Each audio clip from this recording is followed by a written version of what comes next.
Assalamualaikum warahmatullahi wabarakatuh dan salam sejahtera diucapkan kepada semua. Nama saya Iqmal Hazim bin Hairul Nizam dari program Geografi Fakulti Sains Sosial dan Kemanusiaan. Jadi pada hari ini saya akan membentangkan kajian saya yang bertajuk Dinamika Politik di Kawasan Dun Batangkali, Hulu Selangor, Selangor Darul Ehsan. Jadi pembentangan saya pada hari ini mengandungi beberapa bahagian. Yang pertama bahagian pengenalan, kedua kajian lepas, ketiga bahagian metod kajian, keempat kawasan kajian, kelima hasil kajian dan perbincangan, serta yang terakhir kesimpulan. Baiklah, saya mulakan dengan sedikit pengenalan bagi pembentangan kajian saya, iaitu kajian dinamika politik di kawasan Dun Batangkali. Umum mengetahui bahawa kerajaan di negeri Selangor pernah dikenali sebagai kubu kuat bagi parti gabungan Parti Barisan Nasional ataupun BN untuk beberapa penggal. Namun begitu, dominasi Barisan Nasional tersebut berjaya dihakis sedikit demi sedikit selepas PRU yang ke-12 pada tahun 2008. Dominasi tersebut berjaya dipecahkan oleh gabungan Parti Pakatan Rakyat yang turut diketuai oleh Datuk Seri Anwar Ibrahim. Pertukaran kerajaan yang berlaku ini telah turut menyebabkan perubahan dari segi pentadbiran serta sokongan dan undian rakyat. Jadi kesemua aspek ini merupakan aspek penting dalam kajian dinamika politik. Justru itu adalah menjadi tujuan penulisan kertas kerja ini untuk menganalisis dinamika politik di kawasan Dun Batangkali, Hulu Selangor, Selangor Darul Ehsan. Seterusnya bagi bahagian kajian lepas, antara kajian luar negara yang telah saya rujuk adalah seperti kajian Russell 2002, The Decline of Party Identification, Parties Without Partisans, kajian John 2005, Politic Loss, Politics Transforms, Politics Colonized, Theories of the Impact of Mass Media, kajian Mark and Jeffrey 2009, Dynamics of American Political Parties, kajian Mary 2017, American Elections and the Rhetoric of Political Change, Hyperbole, Anger and Hope in US Politics, serta kajian Reckman and Sophie 2017 yang bertajuk Critical Discourse Analysis in Donald Trump Presidential Campaign, Twin Americans Heart.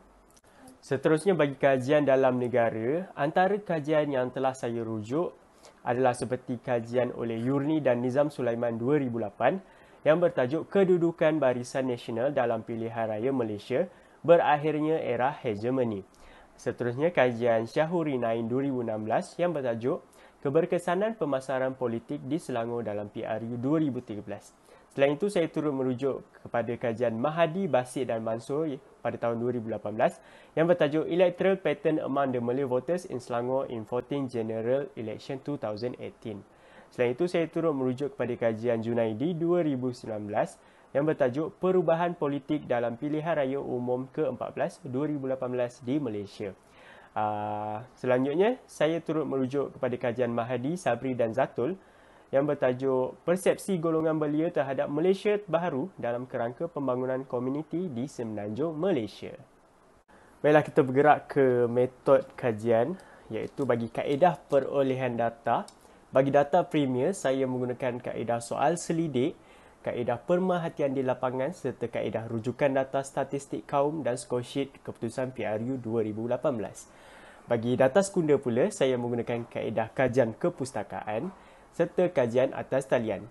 Dan kemudian bagi kaedah analisis data pula, saya menggunakan pakej statistik sains sosial SPSS versi 18.0. Selanjutnya bagi kawasan kajian, kajian ini memfokuskan di kawasan Dun Batangkali yang terletak di dalam daerah Hulu Selangor. Jadi dalam kawasan ini terdapat 12 daerah mengundi, iaitu Bukit Beruntung, Sungai Buaya, Sungai Gapi, Sungai Johor Barat, Sungai Johor Timur, Serendah, Hulu Yam Barat, Hulu Yam Timur, Kampung Padang, Hulu Kali, Batang Kali dan juga Bukit Rasa. Baiklah, seterusnya adalah bahagian hasil kajian dan perbincangan. Untuk objektif pertama iaitu mengenal pasti sumber maklumat politik responden di kawasan kajian, saya mendapati bahawa sumber maklumat yang paling dipercayai oleh responden di kawasan kajian adalah sumber maklumat dari media elektronik, iaitu sebanyak 56% responden mempercayai media elektronik sebagai sumber maklumat utama mereka. Diikuti media cetak sebanyak 26% dan media online serta media sosial sebanyak 16% serta lain-lain media sebanyak 2%. Selain itu, kajian ini juga mendapati bahawa 70% daripada keseluruhan responden membuat penilaian semula terhadap maklumat yang mereka peroleh daripada sumber-sumber maklumat yang ada.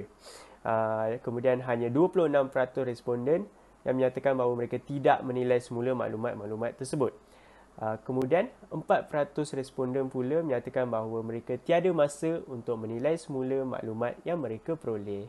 Seterusnya saya akan membincangkan mengenai hasil kajian dan perbincangan terhadap objektif kajian yang kedua, iaitu bagi mengkaji persepsi responden terhadap pemimpin dan parti politik di kawasan kajian. Jadi persoalan mengenai pandangan terhadap pemimpin pada masa kini telah diajukan kepada para responden dan hasil kajian mendapati bahawa hanya 18% responden berpandangan bahawa pemimpin pada masa kini mementingkan rakyat. Seterusnya, 28% responden yang lain nyatakan bahawa pemimpin pada masa kini mementingkan diri. Selain itu, 44% responden pula menyatakan bahawa pemimpin pada masa kini mementingkan kedua-duanya, iaitu mementingkan rakyat serta mementingkan diri sendiri. Dan hanya 10% responden sahaja yang tidak pasti sama ada pemimpin pada masa kini mementingkan rakyat ataupun mementingkan diri. Seterusnya bagi persoalan mengenai persepsi responden terhadap parti politik pula, didapati bahawa 66% responden menyatakan bahawa parti politik pada masa sekarang tidak berada pada landasan yang betul. Dan hanya 8% sahaja yang menyatakan bahawa parti politik pada masa sekarang berada pada landasan yang betul. Dan 26% responden selebihnya tidak pasti sama ada parti politik pada masa sekarang berada pada landasan yang betul ataupun berada di landasan yang salah. Baiklah, seterusnya saya akan membincangkan mengenai hasil kajian dan perbincangan terhadap objektif kajian yang ketiga, iaitu mengkaji pengaruh dinamika politik terhadap pilihan politik responden di kawasan kajian. Baik, hasil kajian mendapati bahawa 64% responden bersetuju bahawa dinamika politik mempengaruhi mereka untuk mengubah pemimpin dan parti politik pada PRU akan datang. Kemudian, hanya 24% responden yang tidak merasakan bahawa dinamika politik mempengaruhi mereka. Selain itu, hasil kajian juga mendapati bahawa dinamika politik yang berlaku turut mempengaruhi pilihan responden terhadap parti yang akan memenangi pilihan raya umum yang akan datang. Didapati bahawa 84% responden telah menjangkakan bahawa Perikatan Nasional ataupun PN, parti PN akan memenangi PRU pada akan datang. Seterusnya, hanya 14% responden menjangkakan bahawa Pakatan Harapan yang akan memenangi PRU akan datang. Dan hanya 2% responden sahaja yang memilih lain-lain parti sebagai contoh parti PAS maupun parti BN untuk memenangi pilihan raya umum yang akan datang.